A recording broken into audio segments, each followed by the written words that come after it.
Salam alaikum. Donc, nous allons continuer dans le TP2. Donc, la dernière fois, nous avons développé les formulations analytiques en ce qui concerne le dispositif étudié.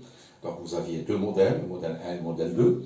Et le modèle 3, nous avons abouti à l'équation finale d sur dx de moins sigma dv sur dx plus d sur dy de moins sigma dv sur dy plus d sur dz de moins sigma dv sur dz qui est égal à 0. Donc ça, c'est l'équation de Laplace. Alors cette équation, bien sûr, doit être résolue tout autour de ce domaine.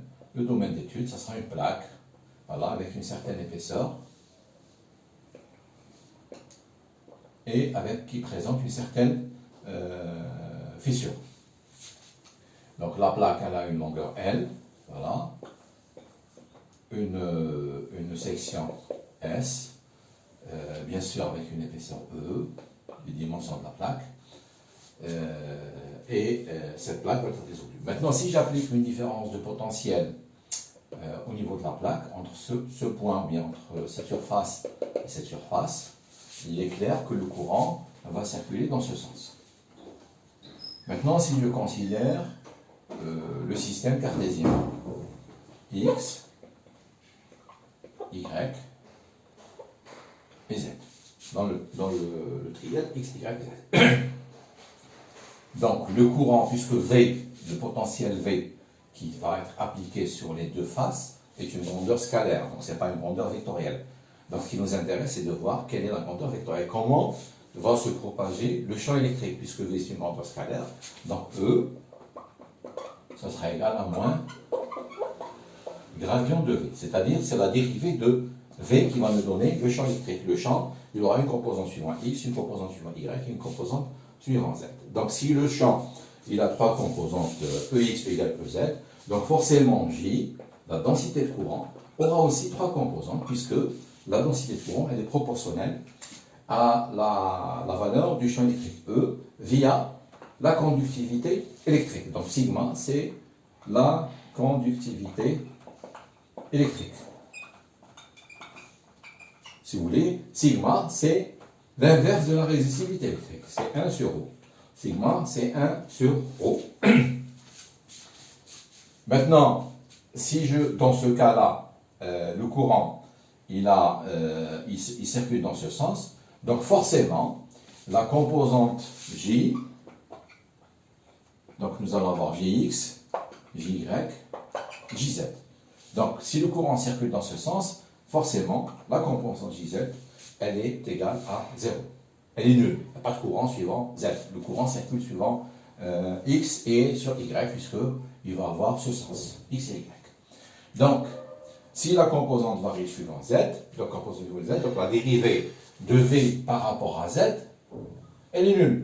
Il n'y a pas de variation de potentiel suivant Z. C'est-à-dire le potentiel qui est là, c'est le même suivant l'axe Z. Donc, cette composante-là, elle s'annule. Et l'équation définitive que nous allons avoir cette équation. La dérivée seconde par rapport à x de v, plus la dérivée par rapport à y moins sigma dv sur y, qui sera égal à 0. Et cette partie-là sera éliminée. Donc, on va réduire notre domaine d'étude à un problème bidimensionnel qui sera résolu en deux dimensions. Alors, l'équation finale étant obtenue, maintenant, il faut imposer ce qu'on appelle les conditions limites.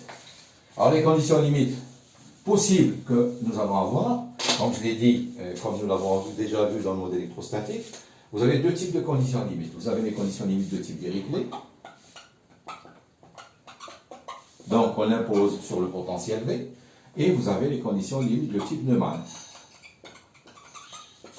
C'est la dérivée de V par rapport à la normale.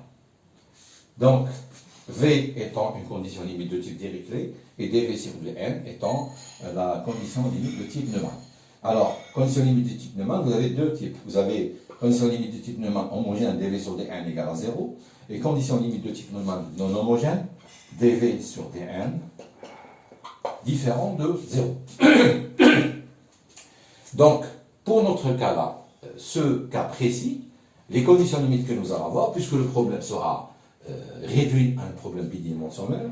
Donc je vais avoir la plaque, je vais la configuration suivante. Alors, sur cette face-là, donc j'impose un potentiel, donc sur cette ligne-là, je vais avoir un potentiel V1. Donc ça sera des conditions limites de type Dirichlet. Et sur cette frontière, je vais avoir un potentiel V2, ça sera des conditions limites de type Dirichlet. Alors, maintenant si je trace les lignes de potentiel, donc les lignes de potentiel auront cette forme. Les lignes de champ seront perpendiculaires aux lignes de potentiel. Donc, si les lignes de champ sont perpendiculaires aux lignes de potentiel, E étant perpendiculaire à V, donc J aussi perpendiculaire à V. Donc,